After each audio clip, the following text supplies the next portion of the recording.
ओम गुरुभ्यो नमः। ओम गम गणपतये नमः। ओम हम हनुमते नमः। ओम रम रामाय नमः। ओम मातेश्वरी नमो नमः। ओम मातापितृ चरणकमलेभ्यो नमो नमः। ओम शांति शांति शांति। इस विश्व ब्रह्मांड में दो जेल है, एक सरकारी लोगों का जेल और एक या तो ईश्वर का जेल समझ लीजिए या आपका खुद का जेल। और इस जेल का दो भाग है, एक जो स्थूल जेल है, एक सूक्ष्म जेल है। लोगों का जेल, सरकारी जेल आपको दिखाई देता है, इसमें कोई दो राय नहीं है। लेकिन एक जेल है जो आपको नहीं दिखता, जो आंतरिक जेल है। और इसमें दो भाग हैं। मैं जानता हूँ थोड़ा सा गूढ़ रहस्य, कल भी एक वीडियो दिया था गूढ़ रहस्य के बारे में, काल समय को कैसे ठीक किया जाए। आप लोग बोलते हो ना, काल खराब चल रहा है, समय खराब चल रहा है, और अपने समय को कैसे ठीक करोगे। एक तो है कि समय अपने आप ठीक हो जाता है, और एक है कि हमें समय के लिए एफर्ट करना पड़ता है। तो क्या हम समय से बड़े हैं? उसका चिंतन आपको करने के लिए मैं दिया था, नीचे कमेंट करोगे तो उसके ऊपर मैं विस्तार करूंगा। अभी बात कर लेते हैं जेल। अब एक व्यक्ति जिंदगी भर एक जेल में रहता है, जन्म से मृत्यु तक। बोले आप कहाँ का बात कर रहे हो? बोला यही तो है जो नहीं समझ पाओगे। जिसके कुंडली में लग्न पाप कर्तरी में फंसा हो, चंद्रमा पाप कर्तरी में फंसा हो, सूर्य पाप कर्तरी में फंसा हो, या इंदु लग्न पाप कर्तरी में फंसा हो, तो उनका जीवन एक आबद्ध जीवन जीता है। सलाखें होते हैं, दिखते नहीं हैं। सलाखें होते हैं, समझ में आता नहीं। कुछ ऐसे सलाखे होते हैं जो जीवन तक आपको समझ में नहीं आता है, कारण आपका अज्ञानता, कोई आपको दिखाने वाला होता नहीं। सलाखें, हस्बैंड वाइफ विच्छेद होना चाहते हैं, लेकिन बच्चे सलाखे बन के जकड़ के रखे हैं। आप चाहते हो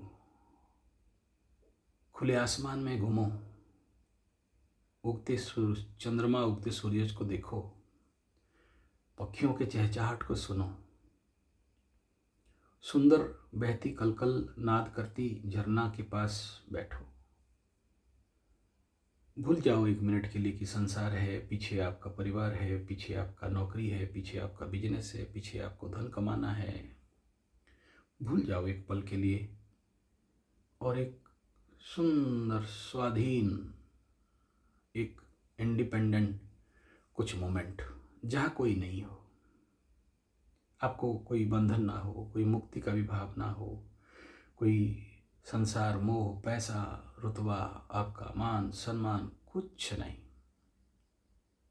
कभी ऐसा पल अनुभव किए हो? शायद नहीं, शायद हाँ। और उसके लिए कभी कोशिश भी किए हो? शायद नहीं, शायद हाँ। कुछ लोगों के पास होगा भी ऐसा अनमोल रतन। जिसके पास नहीं है, कहीं चले जाना ऐसा नहीं। किसी हिल स्टेशन का बात नहीं कर रहा हूँ, किसी आश्रम का भी बात नहीं कर रहा हूँ, जो आश्रम भी नहीं है और कोई हिल स्टेशन भी नहीं है, जहाँ बना बनाया खरीदा हुआ खाना भी नहीं मिलता है, जहाँ आप हो और स्लिप आप हो। शायद बाय मिस्टेक किसी के भाग्य में, किस्मत में हो तो। हालांकि ये बेतुकी बात लग रहे होंगे आपको, आज के लौकिक संसार जगत में ये बात बेतुकी लग सकता है, लेकिन एक मिनट के लिए जीवन के ताम झाम से दूर, ये एक सपना जैसे लगता होगा। आज की दुनिया में, कुत्ता का दौड़, रेट रनिंग की दुनिया में, पैसा के पीछे मरने वाला जिंदगी की दुनिया में, फिलहाल फिर से हम आ जाते हैं सब्जेक्ट जेल। मैं थोड़ा सा एग्जाम्पल दिया, बच्चे सलाखे हैं या फिर आपके परिवार आपके सलाखे हैं जो आपको आबद्ध करके रखे हैं। ऐसे ही चंद्रमा अगर पाप कर्तरी में है, केवल और केवल बहाना, उसे कोई नहीं समझा सकता। कुछ भी समझाओ उसके पास उसका लॉजिक है, अपने लॉजिक उसका सलाखे हैं, अपने तर्क उसका सलाखे हैं। तर्क नर्क समान। ऐसे जेल जो दिखता नहीं, शायद वो ईश्वर का जेल है, शायद वो आपका जेल है, शायद आपके मन का जेल है, शायद आपका तन का जेल है, शायद आत्मा को तो कोई मान नहीं सकता, लेकिन सूरज अगर पाप कर्तरी में है तो देखना आत्मिक जेल में पड़े हुए रहते हैं। सब कुछ अंदर बड़ी भयंकर क्वालिटी पड़ा हुआ है,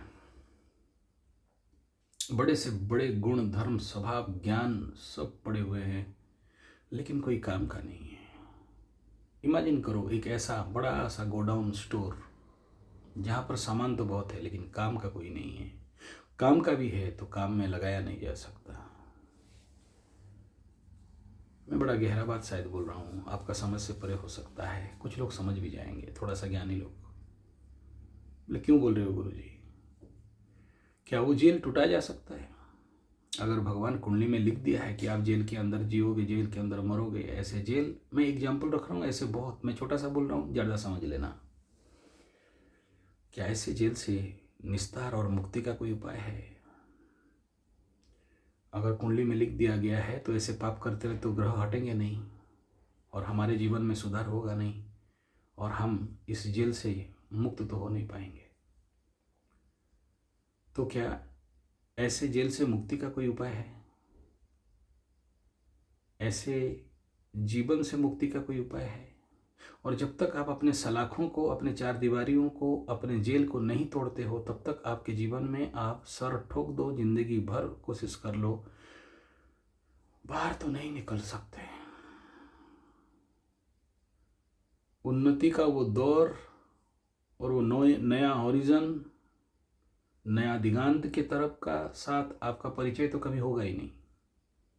आप पड़े रहोगे उसी गटर में, लेकिन गटर बोल के समझ में आएगा नहीं कि ये गटर है। पड़े रहोगे उस माया के जंजाल में, लेकिन समझ में आएगा नहीं कि कोई माया के जाल के आबद्ध में आप फंसे हुए हो। केवल ये शब्द शुद्ध मुक्त चैतन्य एक शब्द मात्र है, एक फिलोसफी मात्र है। अयमात्मा ब्रह्म सोहम तत्वमसि प्रज्ञानम ब्रह्म जीव ब्रह्मैव नापरा तत्वमसि, मुक्त हुआ ही हुआ हूँ, ये मात्र एक फिलोसफी में रह जाएगा। जीवन के धरातल में प्रैक्टिकली अंतर्चेतना के मुक्तता का उपाय और इस बद्धता से मुक्ति का मार्ग तो नहीं मिलेगा। और जब तक आदमी मुक्त नहीं होता है तब तक जीवन में शांति, आनंद, मजा, मस्ती का भोग या उपभोग या उपयोग नहीं कर सकता। इस गूढ़ रहस्यात्मक विषय का लक्ष्य इतना ही है कि कैसे आप इस प्रकार की आबद्धता से बाहर निकल पाए। जैसे एक गहन बात रखा, इस प्लेलिस्ट का नाम भी गहन विद्या, गहन विषय, ऑकल्ट। मैं नहीं बोल रहा हूँ, कोई और बोल रहा है, मैं तो निमित्त मात्र भव सव्यसाची, केवल एक मुंह चलाने वाला मशीन मात्र हूँ। और कल इसीलिए ये रखा कि आपका काल को ठीक कर सकते क्या, और आज कह रहा हूँ इस जेल को तोड़ सकते हो क्या? इस जेल से बाहर निकलने का कोई रास्ता है क्या? और वो फीलिंग्स ऑफ इंडिपेंडेंटनेस, वो जो मानवीय जीवन के उत्कर्ष है, उसको कभी अनुभव कर सकते हो क्या?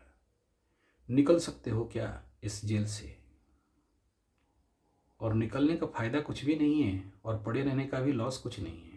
जिंदगी जी रहा है, जिंदगी चल रहा है, जिंदगी अपने दिशा पे चलता रहेगा।